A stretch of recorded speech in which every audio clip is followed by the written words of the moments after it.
Você já sonhou em ter riquezas ilimitadas, sem ter que fazer esforço algum?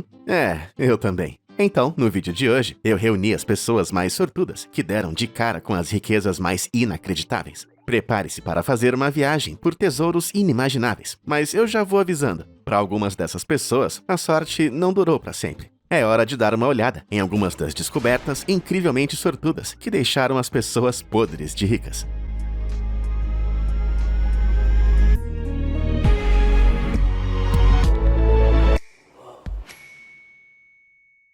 Protótipo pioneiro. Ao longo de minha nada curta vida, eu vi uma grande evolução na tecnologia. É incrível ver que a tecnologia de ponta, que existia quando eu era jovem, agora é considerada obsoleta, antiquada e sem valor algum. Mas nem tudo é inútil. Um cara sortudo estava mexendo em uma gaveta de sua casa quando se deparou com uma das peças de tecnologia que mais marcaram época no século passado. Dá só uma olhada. Que diabos é isso? Bom, não faça um julgamento precipitado. Há uma boa chance de que, sem isso, você nem estivesse assistindo a esse vídeo agora. Esse é um protótipo do computador Apple I, que foi montado e soldado à mão pelo próprio fundador da Apple, Steve Wozniak. Uau! Com o passar dos anos, seus designs se tornaram mais elegantes, mas foi isso que Wozniak e Jobs usaram para conseguir o primeiro grande pedido de computadores da Apple. Sem essa placa, não haveria iPhone, MacBook, AirPods, nada. Depois de garantir aquele grande pedido, que mudou a história da tecnologia para sempre, essa placa ficou acumulando poeira na garagem da Apple durante anos. Até que na década de 1990, Steve Jobs decidiu dar a placa de presente para alguém. E ao que tudo indica, a pessoa ficou tão feliz ao receber o inútil processador de papelão que o colocou em uma gaveta e esqueceu até 2022. Bom, parece que a longa espera valeu a pena. A placa foi comprada com fotos da época para provar que era verdadeira antes de ir ao leilão, onde foi vendida por incríveis $677 mil. Caramba! No fim das contas, não foi um presente tão ruim assim. Isso me lembra que eu tenho um iPhone antigo em algum lugar por aqui. Parece que alguém já pegou meu iPhone antigo, mas eu tenho outro presente para você. Um que ninguém pode tirar. A incrível e única dádiva do conhecimento. E não estou falando de um vídeo, e sim da nossa parceira EBAC. Com mais de 145 mil alunos ao redor do mundo e mais de 150 cursos nas áreas de design, arquitetura, marketing, audiovisual, games, negócios, moda, programação e data. Você pode aprender quando e onde quiser. Dá só uma olhada nesse curso de TI do zero ao Pro. Quem sabe com ele você não se torna o próximo Steve Jobs. E durante a primeira semana de dezembro, comprando qualquer curso, você leva o segundo de menor valor na faixa. Além disso, usando o cupom 300 Fala Sério, você ganha um super desconto. E o melhor, o cupom é cumulativo com as ofertas do site. Acesse ebaconline.com.br agora mesmo e confira todos os cursos e condições. Para encontrar uma oportunidade assim, tem que ter muita sorte mesmo, mas não demore, pois a oferta é por tempo limitado. Um colarzinho de nada. Eu adoro visitar mercados de pulgas. Você pode descobrir muitas coisas estranhas e maravilhosas que não encontraria em lojas comuns. Certa vez eu até voltei com pulgas de verdade, mas eu nunca tive tanta sorte quanto Norma Eiffel. Em 2005, ela estava visitando um mercado de pulgas no Brooklyn, quando viu esse colar estranho. Algo nele chamou a atenção de Norma, e o preço de $15 parecia imperdível. Para quem não está acostumado com o assunto, pode parecer que alguém apenas soldou uns talheres antigos de sua avó. Mas é muito mais do que isso. Norma não tinha ideia da pechincha que havia conseguido, até fazer uma visita casual ao Museu de Arte da Filadélfia, 3 anos depois. Lá estava acontecendo uma exposição com alguns trabalhos do renomado escultor Alexander Calder, mas algo parecia um pouco familiar. Calder ficou conhecido por suas esculturas cinéticas de grande porte, movidas a motores ou ar. Mas a exposição também exibia algumas de suas joias. Seus anéis, colares e brincos eram geralmente feitos de latão ou aço e não eram vendidos. Eram apenas presentes para amigos. Portanto, o valor de revenda é enorme, como Norma descobriu. Depois de ter o colar avaliado como uma peça genuína de Calder, ela o leiloou por um valor chocante de $267.750. Nada mal. Mas eu não sei se eu pagaria tanto dinheiro por isso. Parece o cone da vergonha que meu cachorro usa quando volta do veterinário. Não sabe brincar.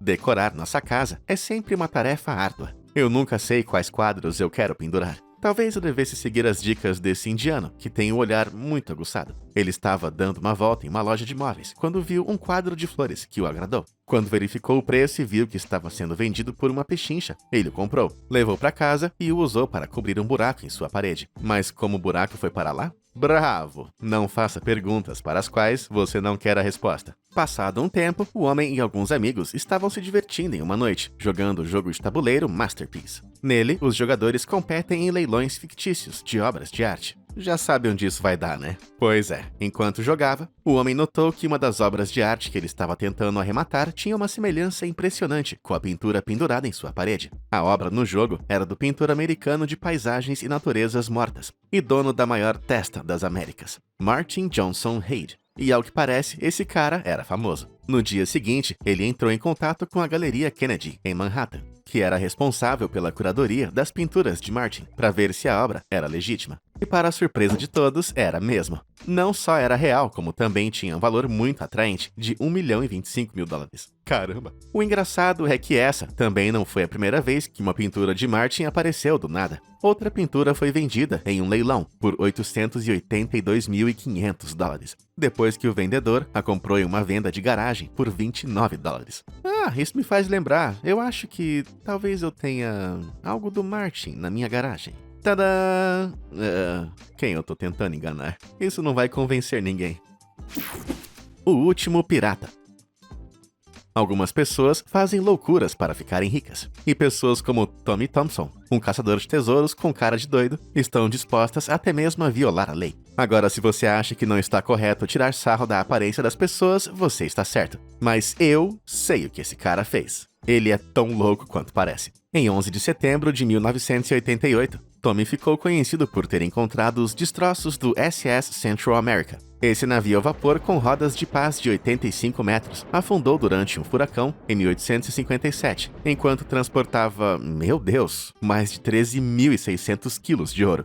Caramba! E quando eu digo que esse navio estava desaparecido, eu falo sério. Por 131 longos anos, ninguém tinha a menor ideia de onde estava. Portanto, não havia a menor chance de algum mergulhador sortudo se deparar com um gigantesco tesouro por acaso. Mas em 1988, Tommy e sua equipe usaram um método especial baseado em probabilidade, chamada Teoria de Busca Bayesiana, para localizá-lo. Basicamente, eles apenas calcularam os lugares mais prováveis em que o navio poderia estar e procuraram nesses locais.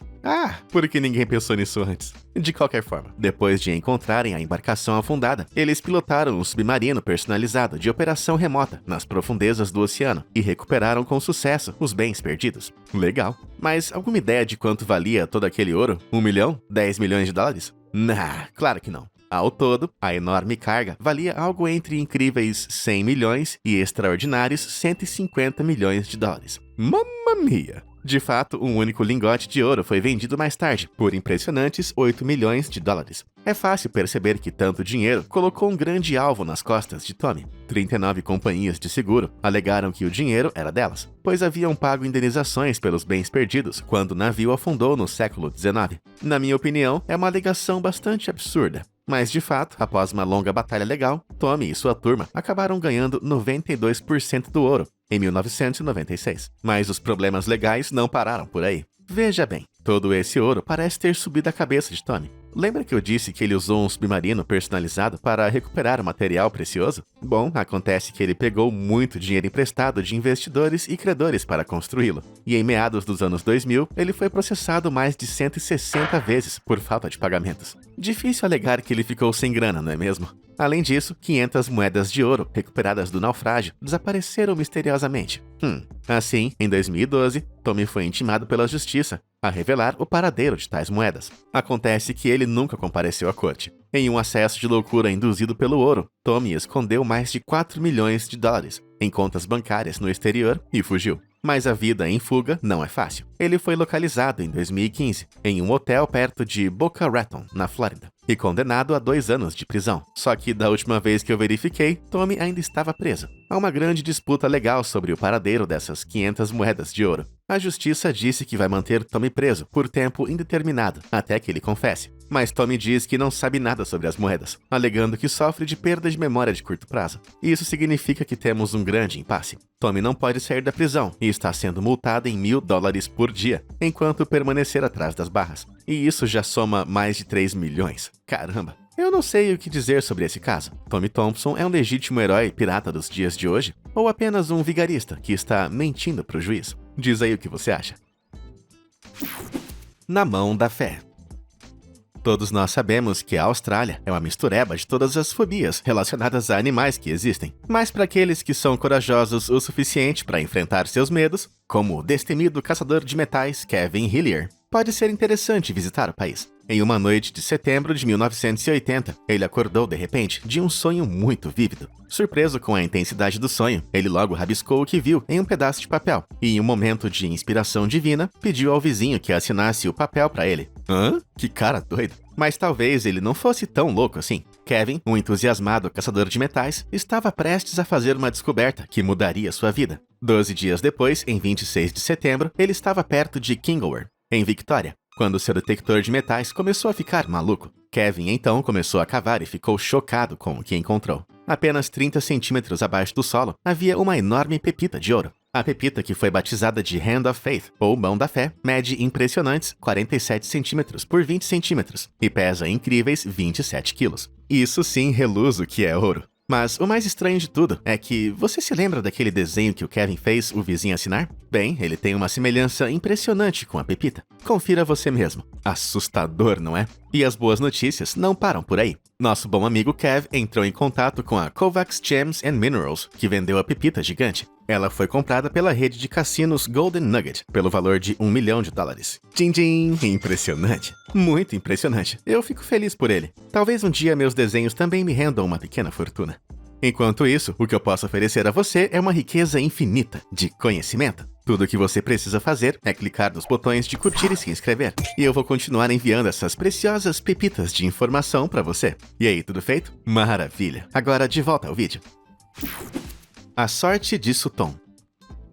Sabe quando você tem uma sensação estranha em relação a alguma coisa? Como se algo não estivesse no lugar certo. Bom, eu imagino que foi assim que a proprietária da mansão Sutton Hoo, Edith Pretty, se sentiu em 1937. Ela estava olhando para o seu vasto jardim quando notou um monte de terra de formato estranho. Edith tinha um grande interesse em espiritualismo e em se comunicar com os mortos, mas acho que nem mesmo ela estava preparada para o que iria encontrar sob sua casa. Confiando em sua intuição, ela contratou a ajuda de um arqueólogo autodidata, Basil Brown, que começou a cavar e descobriu os restos de um gigantesco veleiro viking. O quê? O navio estava muito danificado, depois de passar anos no subsolo, mas ainda assim foi uma descoberta monumental. E as descobertas malucas não pararam por aí. Mais de 200 artefatos foram desenterrados, incluindo uma fivela de ouro maciço, presilhas de ombro e uma espada real com punho de ouro. No entanto, talvez a descoberta mais famosa e a chave para desvendar esse mistério desconcertante tenha sido esse capacete que se tornou icônico. Acredita-se que o capacete e todo o resto faziam parte do local funerário do rei Redwald, de East Anglia, que morreu por volta do ano 624 d.C. Após sua morte, ele foi enterrado junto com suas vastas riquezas, mas devido ao solo ácido, havia pouco ou nenhum vestígio de Sua Alteza. Agora, se Edith realmente sentiu uma forte atração por aquele lugar ou não, cabe a você decidir. Mas essa descoberta foi muito significativa, tanto para a história britânica do início da Idade Média, quanto por valer uma boa quantia de dinheiro. Mas quanto exatamente? Bom, isso é interessante. Na verdade, não sabemos quanto valia o tesouro do rei Redwald. Edith, uma mulher já rica, optou por não vendê-lo para obter lucro, e em vez disso, doou toda a coleção para o Museu Britânico. Em seguida, o primeiro-ministro Winston Churchill tentou homenagear Pretty com um título de alto escalão por sua generosidade, mas a sempre modesta Pretty recusou mais uma vez. Que mulher! Viu só? Às vezes o dinheiro não é tudo. A verdadeira riqueza vem das boas decisões que você toma ao longo do caminho.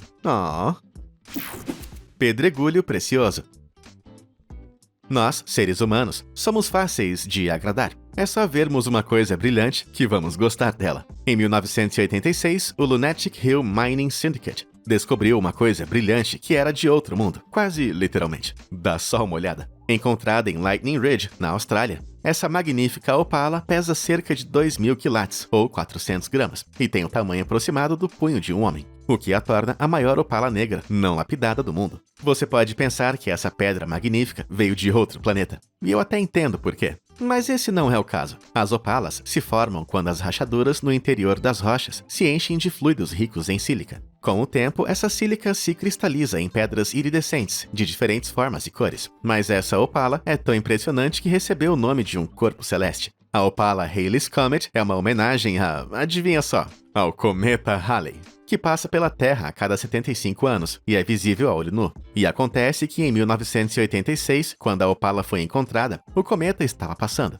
Pelo que sei, a opala ainda está nas mãos do Lunatic Hill Mining Syndicate, mas com um valor estimado de $1.700.000. Se eu fosse eles, já estaria pensando em fazer uma grana com ela. Embora a opala Halley's Comet seja a maior opala negra, um tipo especial encontrado apenas em Lightning Ridge, ela está longe de ser a maior opala. Essa opala colossal foi encontrada em Queensland em 2011 e pesa monumentais 55.000 quilates, 11 quilos, ou cerca de 4 tijolos. Para você ter uma ideia, a antiga detentora do título tinha apenas 6.100 quilates, 1,2 kg. Portanto, essa é uma verdadeira gigante. A expectativa era de que o valor da opala ultrapassasse $1 milhão quando fosse colocada à venda em maio daquele ano, mas a venda foi cancelada. Há rumores de que o proprietário se uniu a um designer e juntos estavam tentando transformá-la em uma coleção de joias. Pra mim, é uma pena quebrar essa coisa enorme. Mesmo assim, já sei como vou passar o próximo verão. Eu quero uma passagem só de ida pra Austrália e uma pá, por favor. Até a Lua.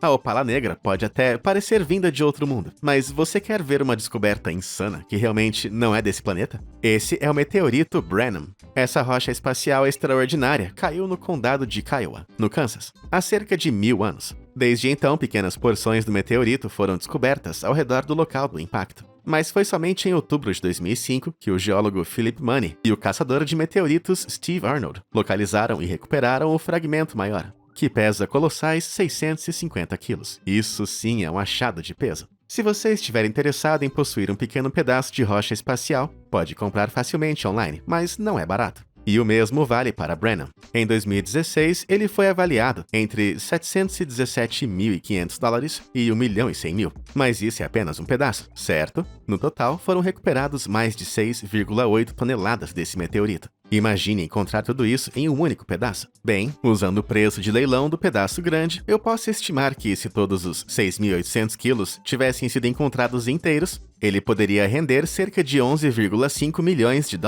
Mas como você faria para transportar um pedaço de rocha tão grande é problema seu. Eu sou apenas o cara dos fatos, mas boa sorte aí. Cabeção. Como a maioria dos homens normais, eu penso muito sobre o Império Romano. Mas se eu morasse no vilarejo de Crosby Garrett, em Cumbria, na Inglaterra, eu pensaria ainda mais sobre isso. Em 2010, um caçador de metais não identificado estava passeando em um campo nas redondezas da cidade, quando descobriu algo que mudou sua vida. Dá uma olhada nisso. Uau! Mas, o que é isso? Ora essa, um capacete cerimonial de cavalaria romana do século II ou III, é claro. Agora, tente dizer isso 3 vezes rapidamente. Mas eu não acho que esse capacete foi usado em lutas ou batalhas. Ele é muito pesado. O mais provável é que fosse usado para demonstrações e eventos esportivos. Veja bem, assim como nós fazemos reencenações do período medieval, os romanos também gostavam de imitar pessoas do seu próprio passado, como por exemplo os troianos. Imagina só como seriam as feiras medievais dessa época. Mas os dias de luta desse capacete não ficaram apenas no passado. Quando o objeto foi colocado em leilão, causou muita polêmica. O Tully House Museum, em Cumbria, disse que queria que o capacete fosse o ponto de destaque de uma nova galeria romana, que seria inaugurada em 2011. Eles queriam tanto o capacete que chegaram a arrecadar mais de $2,7 milhões para dar um lance pelo artefato. Só que eles perderam o leilão de forma justa para um colecionador de arte anônimo, que deu um lance de 3,65 milhões. Então, em vez do capacete se tornar um artefato público em um museu, ele está escondido na coleção particular de alguém. Eu me sinto dividido aqui. Por um lado, acho que todos deveriam poder apreciá-lo, mas por outro, se fosse meu, eu usaria o tempo todo. Meu nome é Boquiabertus Falacérios o Redondo, comandante do melhor canal de curiosidades de todo o YouTube, general da legião de inscritos e servo leal dos fatos. E eu farei conteúdos incríveis nesta vida e na próxima. Caçadores de ouro gananciosos. Dizem que no final do arco-íris você encontrará um pote de ouro. Infelizmente, isso não é verdade. Mas eu sei onde você pode encontrar ouro. Em 2009, nos arredores do pequeno vilarejo de Hemridge, na Inglaterra, Terry Herbert estava usando um detector de metais que havia comprado de segunda mão por cerca de $3, quando o objeto provou seu valor. No campo em que Terry vasculhava, ele descobriu um pequeno e brilhante objeto de ouro, e depois outro, e mais um. Em um intervalo de apenas 5 dias, Terry encontrou um número incrível de 244 objetos de ouro. Mas essa era apenas a ponta do iceberg, ou do Ouroberg. Terry não era o proprietário da terra que vasculhava, mas sim o fazendeiro Fred Johnson. E esse é um detalhe importante. Ao tomar conhecimento da descoberta em suas terras, Fred organizou uma escavação em grande escala para ver o que estava escondido sob a superfície. E nem Fred e nem Terry estavam inteiramente preparados para o que encontrariam. Juntos, eles descobriram o maior tesouro anglo-saxão de ouro e prata já encontrado. No total, havia cerca de 4.600 itens, incluindo 5 quilos de ouro, 1,4 kg de prata, 3.500 peças de joias elaboradas, armas cerimoniais e outras descobertas sensacionais que datam do século 6 e 7. O tesouro deve ter sido enterrado entre 650 e 675 d.C., quando a área fazia parte do histórico Reino de Mércia, e ficou escondido por quase 1.500 anos. Agora, é aqui que as coisas ficam um pouco delicadas. Na época, todo o tesouro foi avaliado em $5,4 milhões e acabou sendo comprado na íntegra pelo Potteries Museum and Art Gallery em Birmingham. Mas a venda deu início a uma briga entre Terry e Fred para decidir quem ficaria com o dinheiro. No final, a bufunfa foi dividida ao meio. No entanto, isso não acabou com a briga. Terry afirma que Fred tentou fugir com o dinheiro. E Fred, bem, ele se recusa a falar sobre isso. É claro que os dois rivais, brigando por causa de dinheiro, não devem ofuscar a importância histórica dessa descoberta. Mas eles deveriam deixar seus egos de lado. Um não teria nada sem o outro. Mas o que você acha? Diz aí nos comentários. Campo de ouro. Não dá para negar que encontrar dinheiro que estava perdido deixa qualquer um feliz. No entanto, em 2023, quando um morador de Kentucky encontrou um grande saco de moedas, ele ficou chocado ao descobrir que elas valiam muito mais do que seu valor nominal, em dólares. O homem, que preferiu não revelar o seu nome, fazia detecção de metais em um milharal no Kentucky, mas o local exato também foi mantido em segredo. Parece um pouco suspeito. Mas os tesouros que o homem encontrou eram tudo menos suspeitos. Havia mais de 800 moedas da época da Guerra Civil, 700 das quais eram feitas de ouro puro. Havia 20 moedas Liberty de ouro de $10, datadas entre 1840 e 1862. 8 Liberties de ouro de $20 de 1857 a 62, 18 Liberties de ouro de $20 de 1863 e o número não declarado de $1 de ouro de 1854 a 62. O valor total em dinheiro era algo em torno de $1.200 na época em que foram escondidos, o que era muito na época, ainda mais para alguém simplesmente enterrar e esquecer. Então, o que aconteceu? Bom, durante a Guerra Civil, havia rumores de que muitos ricos de Kentucky enterravam suas economias para esconder dos confederados. Não sabemos se os proprietários originais faleceram durante a guerra ou apenas esqueceram do dinheiro. Mas a parte interessante é que um pacote raro de moedas como esse vale muito mais do que apenas os 1.200 gravados nelas. Essas moedas de $1 estavam listadas em um site especializado em moedas por cerca de $1.000 cada uma. E algumas delas, ainda mais raras, estavam sendo vendidas por cerca de 400 mil. Ou seja, ao todo, essa descoberta vale milhões e milhões de dólares. Puxa vida, não é de se admirar que a pessoa que encontrou o tesouro queria se manter anônima. Você seria bombardeado por mensagens de primos que você nem sabia que tinha, perguntando se você quer ir comer pizza na quinta. Chef Mike. Eu imagino que, se você inventasse algo avaliado em $20 bilhões, você estaria rolando na grana. Eu mesmo passaria todos os meus dias em uma rede, bebendo água de coco, mas nem tudo são rosas, ou cocos. Prepare-se para uma das piores histórias de traição que eu já vi. Em 1939, o físico e inventor americano Percy LeBaron Spencer estava trabalhando para a fabricante americana Raytheon. Percy era um cara muito inteligente. Ele criou componentes de radar que ajudaram as forças aliadas na Segunda Guerra Mundial a detectar navios e aviões inimigos, e até ganhou um prêmio da Marinha por seu trabalho. Mas não é por isso que ele é lembrado nos dias de hoje. A história conta que, um dia, enquanto construía magnetrons, um componente elétrico complicado que gera ondas de rádio curtas, ele percebeu que uma barra de chocolate em seu bolso havia derretido. Estranho. Muitos dos colegas de Percy também notaram esse fenômeno, mas ele foi o primeiro a se perguntar sobre o motivo. Então, ele começou a fazer experimentos com outros alimentos, como grãos de pipoca e ovos, e descobriu que eles esquentavam, estouravam ou explodiam quando eram incendidos por ondas de rádio. Percy descobriu que ao concentrar essas ondas em uma caixa de metal, ele poderia cozinhar os alimentos dentro dela, e assim nasceu o primeiro forno de micro-ondas. A Raytheon, empresa onde Percy trabalhava, registrou uma patente em 8 de outubro de 1945 para um forno de micro-ondas, e em 1947, o primeiro forno de micro-ondas comercial foi lançado. Não que ele se pareça em nada com o micro-ondas que tem na sua casa. Quer dizer, o trambolho tinha 1,80 m de altura, pesava 340 quilos e custava uns $5.000, o que seria equivalente a quase 70 mil hoje em dia. Caramba, isso é muito dinheiro para preparar um hambúrguer murcho. Mas com o desenvolvimento da tecnologia e o aumento do uso de micro-ondas, a Raytheon lucrou cerca de $25 bilhões com a patente. Uau! Aposto que nosso garoto Percy também ganhou um bom dinheiro, certo? Errado! A Raytheon pagou a ele um mísero bônus de $2, e ele não recebeu nenhum royalty. Zero. Nada. E isso é horrível. Bom, para todos os efeitos, é muito difícil encontrar informações que comprovem a autenticidade dessa história. É mais uma lenda urbana que é considerada verdadeira. Poderia ser apenas uma história de um funcionário vingativo? Quer dizer, quem aqui nunca teve um emprego que o chefe só queria tirar vantagem? O que você acha? Diz aí nos comentários.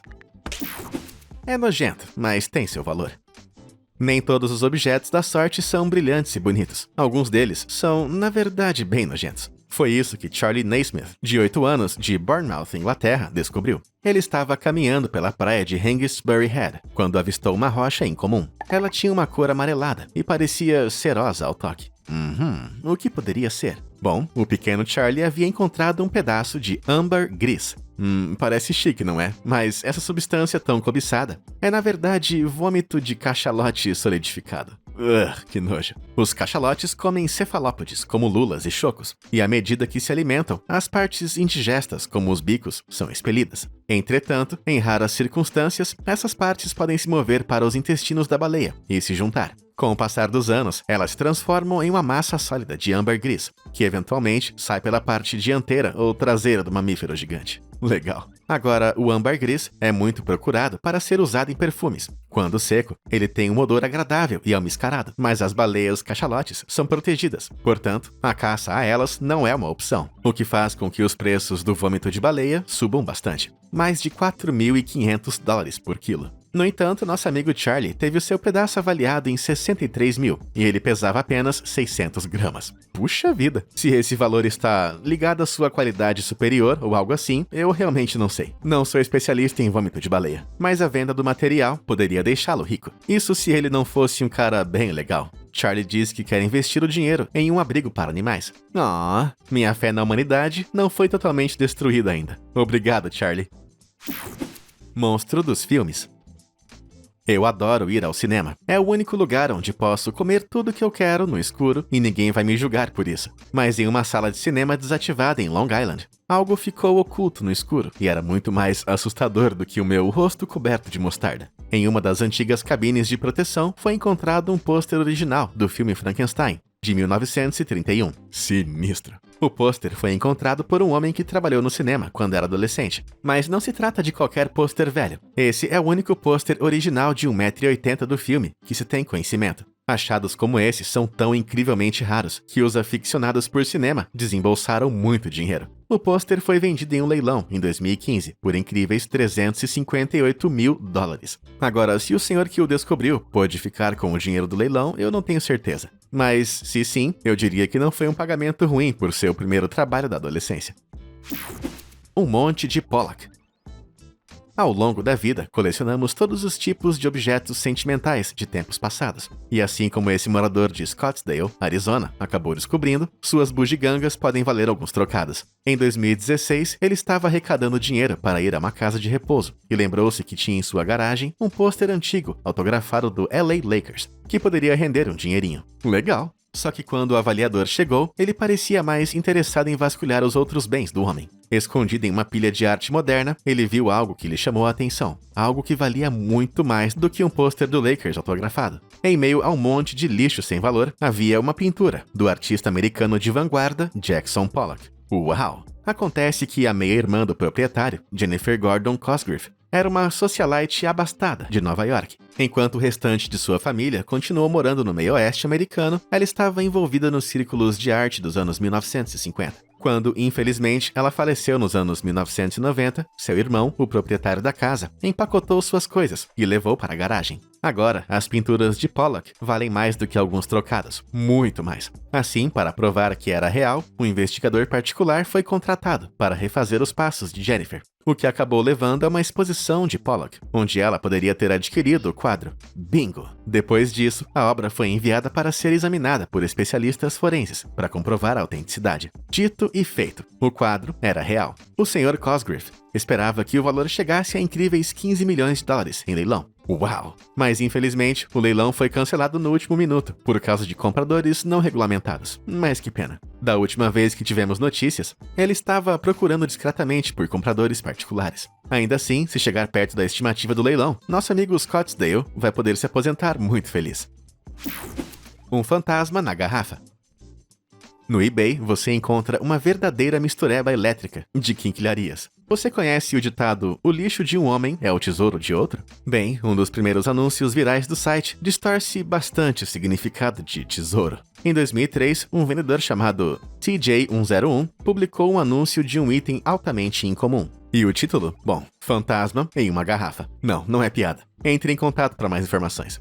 Parece ser real. Afinal, por que ele diria "não é piada" no título? TJ afirmou ter encontrado o frasco em um cemitério abandonado, na década de 1980. De forma um tanto suspeita, ele estava procurando sabe-se lá o que na área, quando o seu detector de metais apitou. Então ele começou a cavar, e eis que, a apenas 30 centímetros do chão, a sua pá atingiu algo sólido. Intrigado, ele cavou um pouco mais e descobriu uma caixa de madeira podre. A essa altura, eu já teria corrido para bem longe dali. Mas TJ bravamente abriu a caixa e encontrou 2 frascos peculiares dentro, cobertos com símbolos estranhos, ao lado de um diário velho e esfarrapado. Só que, ao remover um dos frascos, ele escorregou de suas mãos e se espatifou no chão. Dos cacos quebrados, uma névoa espessa e negra se espalhou e se dissipou no vento. Assustado, TJ correu para casa, mas não sem levar a garrafa restante e o diário consigo. Mais tarde, naquela noite, ele abriu o livro empoeirado para ver o que havia dentro. Ele nunca contou o que leu, mas o que quer que fosse, fez com que os cabelos de seu pescoço se arrepiassem. Naquela noite, enquanto estavam dormindo,